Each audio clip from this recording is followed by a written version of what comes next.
በዩቲዩብ ሚሊዮነር መሆን ትፈልጋላችሁ? ቴዲ አፍሮ በኢትዮሪካ አልበሙ ብቻ ከዩቲዩብ 225 ሚሊዮን ብር አግኝቷል። እንግዲህ የምንወደው ድምጻዊ ቴዲ አፍሮ በቀን 8ኛ ወር 2018 ዓመተ ምህረት ከቀኑ 8 ሰዓት ላይ 18 ትራኮችን የያዘ ኢትዮሪካ የተሰኘ አልበም መልቀቁ ይታወሳል። ይህም አልበም በተለቀቀ በጥቂት ቀናት ውስጥ በብዙ ሚሊዮን የሚቆጠር እይታ አግኝቶ በዓለም የሙዚቃ ኢንዱስትሪ ላይ በመሪነት ጭምር መቀመጥ ችሏል እና ይሄን ቪዲዮ እስከምሰራበት ሰዓት ድረስ ከ90 ሚሊዮን በላይ እይታዎችን አግኝቷል። ብዙና እና በዚህ ሁሉ እይታ ምን ያክል ገንዘብ ሊያገኝ ይችላል? ይሄ የሁሉም ሰው ጥያቄ ነው እና አንዳንድ ሰዎች 225 ሚሊዮን ብር አግኝቷል፣ 125 ሚሊዮን ብር አግኝቷል፣ 100 ሚሊዮን ብር አግኝቷል የሚሉ ሰዎችን እያየው ነውና እናም ቴዲ አፍሮ በዚህ ሁሉ እይታ ምን ያክል ገንዘብ አገኘ የሚለውን ማወቅ አይቻልም። በርግጥ ለመገመት ዩቲዩብ እንዴት ይከፍላል፣ በ1000 እይታ ምን ያክል ዶላር ነው የሚከፍለው የሚለውን ማወቅ መቻል አለብን። ስለዚህ ዩቲዩብ ላይ አርፒኤም የሚባል ነገር አለ። አርፒኤም ማለት ሬቬኒው ፐር ማይል ማለት ነው። ይሄም በ1000 እይታ ዩቲዩብ የሚከፍለው የዶላር መጠን ነው ማለት ነው። ስለዚህ አርፒኤም እንደየቪዲዮ አይነትና ይዘት የተለያየ ይሆናል፣ ወይ ከፍ ይላል ወይ ዝቅ ይላል ማለት ነው። ስለዚህ አርፒኤምን ከፍና ዝቅ የሚያደርጉ የተለያዩ ፋክተሮች አሉ። አንደኛው ቪዲዮ የሚታይበት ሀገር ነው።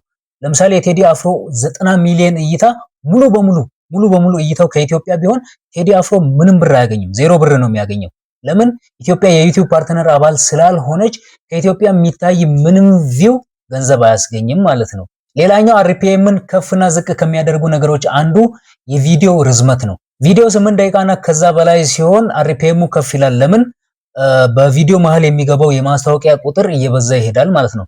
ግን ቪዲዮ ከ8 ደቂቃ በታች ከሆነ የማስታወቂያ ቁጥሩ ትንሽ ስለሚሆን አርፒኤሙ ዝቅ ይላል። እናም የቴዲ አፍሮ ሙዚቃ አብዛኛው ከ8 ደቂቃ በታች ስለሆነ አርፒኤሙ በተወሰነ መልኩ ዝቅ ሊል ይችላል ማለት ነው። ስለዚህ በአማካይ ወይ 1 ወይ 2 ወይ 3 ዶላር ነው ሊሆን የሚችለው የቴዲ አፍሮ አርፒኤም ማለት ነው። ስለዚህ እኛ አቨሬጁን 2 ዶላር ነው ብለን እንኳን ብንወስድ እስካሁን የታየው 90 ሚሊዮን ነው።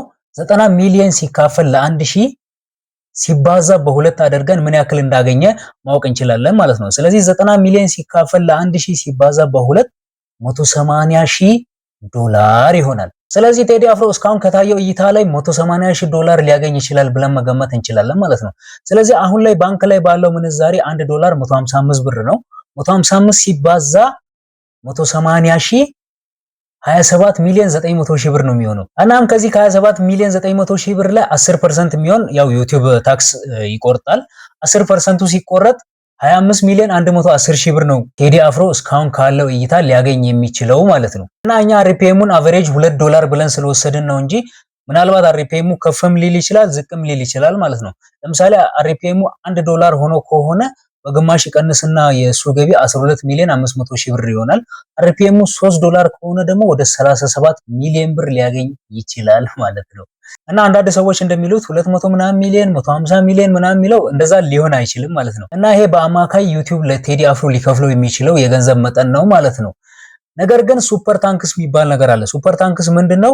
ሰዎች የቴዲ አፍሮን ስራ አይተው ከወደዱት ዶላር ይልኩለታል በዩቲዩብ አማካኝነት ማለት ነው። እና ቲክቶክ ላይ አይታችሁ ከሆነ ሰዎች ጊፍት ይሰጡ የለ ለሚወዷቸው ቲክቶከሮች አንበሳ ምናምን እንደ ጊፍት ምናምን ይሰጣሉና ልክ እንደዛ የቴዲ አፍሮን ስራ የወደዱ ሰዎች ለቴዲ አፍሮ በዶላር ይልኩለታል እንደ ጊፍት ማለት ነው። ያ በጣም ብዙ ይሆናል ብዬ አስባለሁ። ከዚህ ከ25 ሚሊዮኑ ውጪ ማለት ነው። 25 ሚሊዮኑ ዩቲዩብ ቀጥታ የሚከፍለው ነው። ሰዎች የሚልኩለት ደግሞ ሌላ ነው ማለት ነው። እና አንተ ምን ቤት ነህ? ምን አባህ አግብቶ ነው የሰው ገንዘብ ላይ ካልኩሌሽን የምትሰራው ልትሉኝ ትችላላችሁ። በእርግጥ አያገባኝም። ግን የሰውን ገንዘብ ካልኩሌት ማድረግ ትተን ዩቲዩብን ጀምር፣ ዩቲዩብ ይከፍላል፣ በሚሊዮን ነው የሚከፍለው ለማለት ፈልጌ ነው። እወዳችኋለሁ። አመሰግናለሁ። ወገኔ